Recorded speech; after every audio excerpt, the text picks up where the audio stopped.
ओम सभी को नमस्ते। आइए मेरे साथ मिलकर एक बार परम पिता परमेश्वर से प्रार्थना करते हैं कि वह पिता हम सबको श्रेष्ठ बुद्धि प्रदान करे। ओम भूर्भुवः स्वाहा तत्सवितुर्वरेण्यं भर्गो देवस्य धीमहि धियो यो नः प्रचोदयात्। ओम।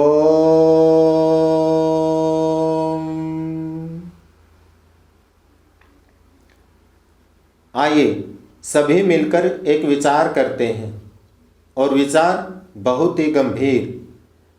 देखो, कुछ दिन पहले हमारी सरकारें लॉकडाउन में कुछ छूटें देती हैं, और उन छूटों में एक छूट मिलती है कि अब हमारे देश में शराब के ठेके खुल सकते हैं। और जैसे ही यह समाचार हमारे देश के व्यक्तियों को मिलता है तो हमारे देश के व्यक्ति बड़े खुश हो जाते हैं, और उनकी खुशी का कोई ठिकाना नहीं रहता, और वो ठेकों पर शराब खरीदने के लिए पहुंच जाते हैं। और जैसे ही ठेकों पर शराब खरीदने के लिए पहुंचते हैं, वहां पर मीडिया भी पहुंच जाती है। और जब व्यक्तियों से शराब के विषय में बात करते हैं तो व्यक्ति कहते हैं कि बहुत दिनों बाद शराब मिली है, हमें बड़ी प्रसन्नता हो गई। और कुछ व्यक्ति तो वहाँ पर नाच गाना करते हैं कि हमें बहुत दिनों बाद शराब मिली है। और एक व्यक्ति मीडिया के कैमरे पर बोलता है, वो कहता है कि अब कई दिन तक हम शराब पिएंगे और सो जाएंगे, शराब पिएंगे और सो जाएंगे, और हम बाकी कुछ नहीं करेंगे। मेरे देशवासियों, एक विचार कर सकते हैं, जिस देश की जनता शराब मिलने पर इतनी अधिक खुशी मनाती हो, क्या वो देश की जनता कदापि भी देश की उन्नति करा पाएगी? कदापि भी नहीं करा पाएगी। और इस शराब के कितने अधिक जीवन में नुकसान हैं, आइए उस पर कुछ विचार करते हैं कि जो शराब पीते हैं वो क्या से क्या अपराध कर सकते हैं, क्योंकि शराब पीने से हमारी बुद्धि में अवगुण उत्पन्न हो जाते हैं, और उसी के कारण समाज में बहुत बड़े से बड़े अपराध व्यक्ति करते हैं। उसी में सबसे पहले हम लेकर चलते हैं एक ड्राइवर को। देखो, हमारे समाज में कई बार ऐसा दिखाई देता है ये घटनाएं कि एक ड्राइवर शराब खरीदता है ठेके से, और किसी होटल पर बैठकर जब शराब पीता है और पीने के बाद गाड़ी लेकर चलता है तो वो एक्सीडेंट कर देता है। अब जिस गाड़ी से एक्सीडेंट किया, जो दूसरे की गाड़ी थी, उसमें कई व्यक्ति थे, उनको सबको वो मार देता है। आप विचार करेंगे कि एक ड्राइवर ने अपने नशे के कारण, शराब के कारण कितने निर्दोष व्यक्तियों को मार दिया। वो बेकसूर थे, उनका कोई भी कसूर नहीं था। यहाँ कसूर किसका था? आप लोग तो यही विचार करेंगे कि यहाँ पर कसूर था उस ड्राइवर का जिसने शराब खरीद ली और फिर बाद में पी के एक्सीडेंट कर दिया। लेकिन मैं एक बात कहना चाहूँगा आप देशवासियों को, हमने विचार करना चाहिए इस बात पर कि यहाँ पर अपराधी वो ड्राइवर था या नहीं था जिसने शराब पीकर गाड़ी चलाई और अन्य व्यक्तियों को एक्सीडेंट में मार दिया। मैं एक ही बात बता देना चाहता हूँ कि यहाँ पर उसका अपराध नहीं था जिसने एक्सीडेंट किया। अब आप विचार करेंगे कि अपराध किसका था। इस पर हम थोड़ा आगे चलकर बात करेंगे कि अपराध किसका था। अभी हम एक दो नुकसान शराब के और भी यहाँ पर विचार कर लेते हैं। देखो, मैंने बहुत सारी बहनों के घर जाकर पूछा है और देखा है। वो बहनें कहती हैं कि जो हमारे पति हैं वो शराब पीते हैं, बहुत अधिक पीते हैं, और वो कोई कार्य नहीं करते, बस एक ही काम करते हैं, वो सदा शराब पीते रहते हैं। और जब हमने उन अपनी बहनों से पूछा कि वो कुछ कहते भी हैं तो एक ही बात कहते हैं, वो कहती हैं कि हाँ वो शराब तो पीते ही हैं, हमारे साथ लड़ाई झगड़ा मारपीट आदि भी करते हैं, कुछ काम नहीं करते। और फिर कहती हैं कई बार तो ऐसा होता है वो पैसे भी मांगते हैं शराब के लिए, और अगर कोई पत्नी उस पति को, अपने पति को शराब के पैसे नहीं देती तो समाज में ऐसी घटनाएं हो जाती हैं, हो चुकी हैं कि वो उसका पति क्या करता है, रात को अपनी पत्नी को किसी कुल्हाड़ी से या अन्य हथियार से उसकी हत्या कर देता है, क्योंकि उसकी पत्नी ने उसको शराब के पैसे नहीं दिए। और हमने एक बार समाचार सुना था, उस समाचार में था कि एक बेटे ने अपनी माता से शराब के पैसे मांगे और उस माता ने शराब के पैसे उसको नहीं दिए। अब उस बेटे ने ही अपनी माता की शराब के लिए हत्या कर दी कि मेरी माता ने शराब के पैसे नहीं दिए। और यहाँ तक बहुत सारी हत्याएं, भाई भाई की हत्या शराब पीकर कर देता है। बहुत सारे अपराध होते हैं, कत्ल होते हैं, खून खराबा होता है। वो किसके कारण होता है? शराब के कारण, शराब पीकर। और आंकड़े बताते हैं, आंकड़े क्या बताते हैं कि समाज में बहुत सारे बलात्कार जो बहन बेटियों के साथ होते हैं, वो भी वे बलात्कारी पहले शराब पीते हैं और फिर बहन बेटियों के साथ बलात्कार करते हैं शराब पीने के बाद, क्योंकि शराब बुद्धि को खराब करती है, भ्रष्ट करती है, और फिर वो बलात्कार करते हैं। पहले कई बलात्कार ऐसे आए हैं जो छोटी छोटी बालिकाओं के साथ हो गए थे, और बाद में पता लगा कि उस व्यक्तियों ने भी शराब पी रखी थी। जिन व्यक्तियों ने शराब पीकर उस छोटी सी बालिका को, बेटी को पहले बलात्कार किया, फिर उसके शरीर को नोच लिया और फिर उसको मारकर झाड़ियों में फेंक दिया। किसके कारण? शराब के कारण। तो विचार करेंगे, एक्सीडेंट, बलात्कार, बहन बेटियों के साथ अत्याचार, ये सब शराब के कारण होते हैं। लेकिन एक विचार हम कदापि भी नहीं करते। हम देशवासी ये तो कह देते हैं कि अरे इसने शराब पीकर, ड्राइवर ने एक्सीडेंट कर दिया, दूसरे व्यक्तियों को मार दिया। हम ये तो बोल देते हैं कि उस व्यक्ति ने अपनी पत्नी को मार दिया शराब पीकर, ये अच्छा नहीं किया। हम ये बोल देते हैं कि उस व्यक्ति ने या उस नौजवानों ने शराब पीकर बहन बेटियों के साथ बलात्कार कर दिया, ये अच्छा नहीं किया।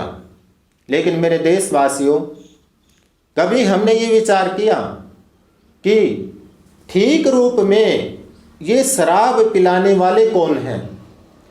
शराब पीने वाले अपराधी हैं या शराब पिलाने वाले अपराधी हैं? ये हमने कदापि भी विचार नहीं किया।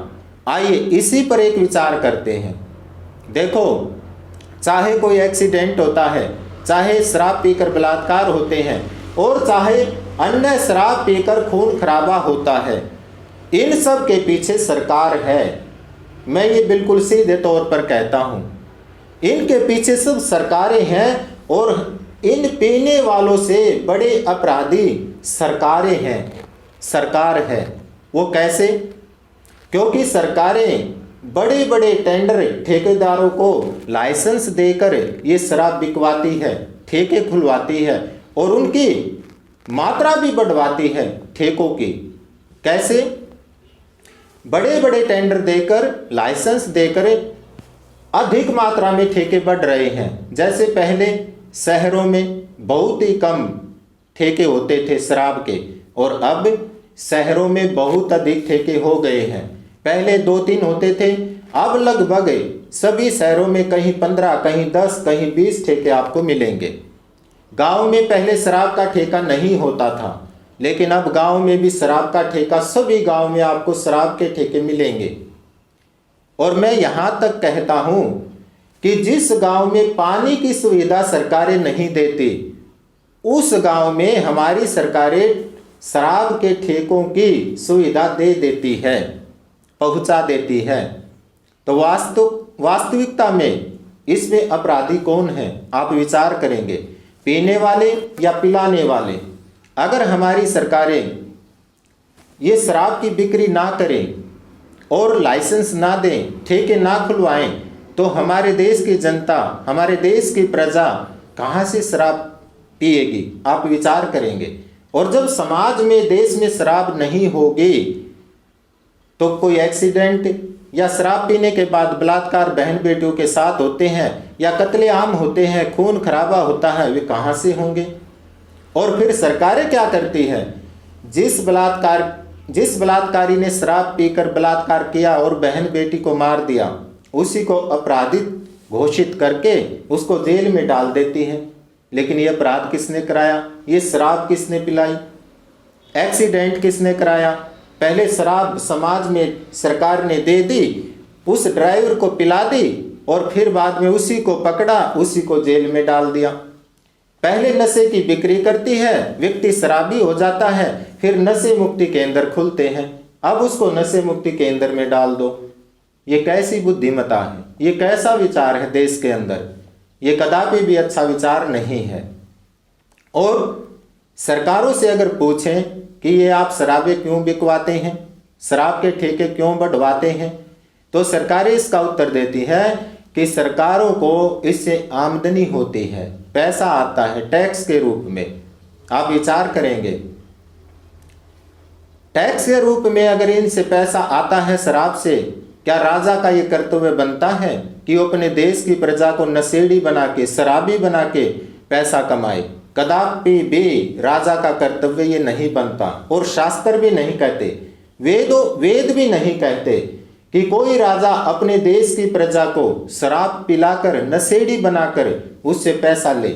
ये कदापि भी शास्त्रों में नहीं है, ये कहीं भी नियम नहीं है।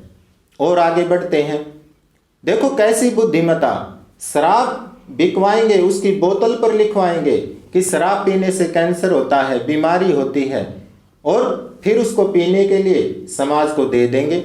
ऐसा कभी हो सकता है कि जो समाज में वस्तु है, क्या उसको, उस वस्तु को हमारे देश की प्रजा खरीदेगी? नहीं, ऐसा कदापि भी नहीं हो सकता।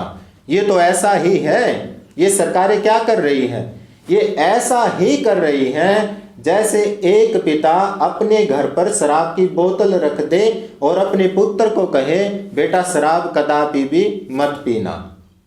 ऐसा हो सकता है कि एक पिता घर पर शराब रख दे और उसका बेटा कदापि भी ना पिए? जब समाज में एक वस्तु है तो उस वस्तु से प्रजा कब तक बच पाएगी? मैं एक ही बात कहना चाहता हूं, इसमें देश की प्रजा दोषी नहीं है, इसमें सरकारें, इसमें राजा दोषी हैं जो वो ऐसी वस्तुओं की समाज के अंदर बिक्री करते हैं, वो प्रजा को नशेड़ी बनाते हैं। और ये शराब हमारी संस्कृति में नहीं थी, हमारे देश में कदापि भी शराब नहीं थी। ये शराब तो 1760 में अंग्रेजों ने चलाई थी, उसके बाद ठेके खुले थे और उस शुरुआत में उन्होंने निःशुल्क हमारे देशवासियों को शराब पिलाई थी। ये इसलिए पिलाई थी निःशुल्क कि एक बार ये आदी हो जाएंगे, उसके बाद ये फिर पैसा देकर भी, खरीद कर भी शराब पिएंगे, और उनका काम सार्थक हो गया अंग्रेजों का। उसके बाद हमारे देश में शराब बढ़ती ही गई, समाप्त नहीं हो पाई।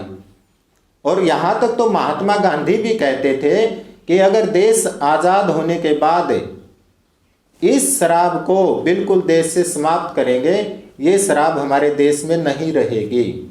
वैसे राजनेता उसका अनुकरण करते हैं, लेकिन इस बात पर कोई भी गौर नहीं देते कि महात्मा गांधी शराब के लिए क्या कहते थे।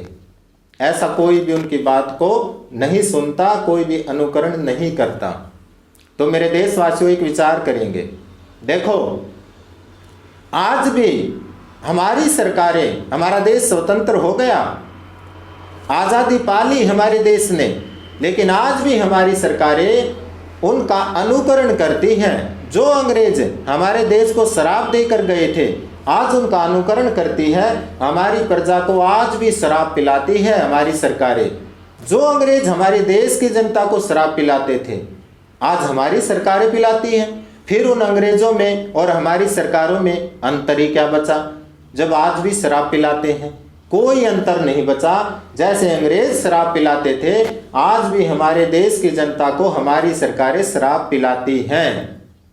तो आप विचार करेंगे ये हमारे देश में हो क्या रहा है, किस रूप में हो रहा है।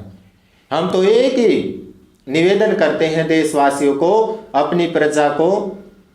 हमारे शास्त्र कहते हैं अगर राजा की बुद्धि बिगड़ जाए तो प्रजा को अच्छी बुद्धि से काम लेना चाहिए, और प्रजा की बुद्धि बिगड़ जाए तो राजा को अच्छे विचार से काम लेना चाहिए।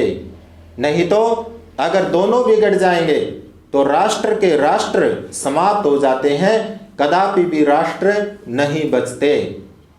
तो एक ही बात कहना चाहता हूं, निवेदन करना चाहता हूं श्री नरेंद्र मोदी जी से कि आप सात्विक मन के हैं, पवित्र मन के हैं, आप तपस्वी हैं, योगियों जैसे हैं। आप इस शराब पर हमारे देश से पूर्ण बंदी लगाएं, इसको बिल्कुल समाप्त करें, क्योंकि राजा वही होता है जो अपने देश की जनता का पूरा ध्यान रखता है।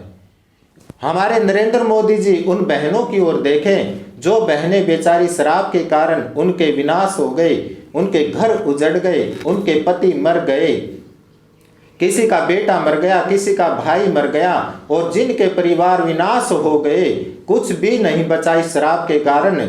जिसके परिवार में भाई ने शराब पीकर भाई का कत्ल कर दिया, जिस नौजवानों ने बेटियों के साथ, बहनों के साथ शराब के कारण बलात्कार कर दिए, एक बार इस ओर अवश्य ही हमारे राजा नरेंद्र मोदी जी अवश्य ही इस ओर ध्यान दें कि शराब के कारण कितने अनर्थ इस समाज में होते हैं। एक बार अवश्य ही ध्यान दें, क्योंकि राजा का कर्तव्य है कि समाज में जो बुराई होती है उस बुराई को जड़ से समाप्त कर दें, जिससे हमारे देश की प्रजा बहुत ही अधिक सुखी हो और सुख में जीवन जिए, भाईचारा बढ़े।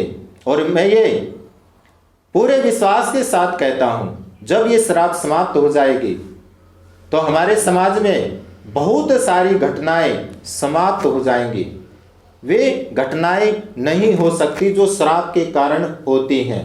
मैं ये पूरे विश्वास के साथ कहता हूं और अपने देश की जनता से निवेदन करता हूं, श्री नरेंद्र मोदी जी से निवेदन करता हूं कि हमारे देश से शराब पर पूर्ण बंदी करें, इसको बिल्कुल बंद करें, और इसी में हमारी भलाई है, इसी में सुख है, इसी में हमारे पूरे देशवासियों की भलाई है, सुख है। यही निवेदन करता हूँ। इन्हीं शब्दों के साथ अपनी वाणी को विराम देता हूँ। ओम शम।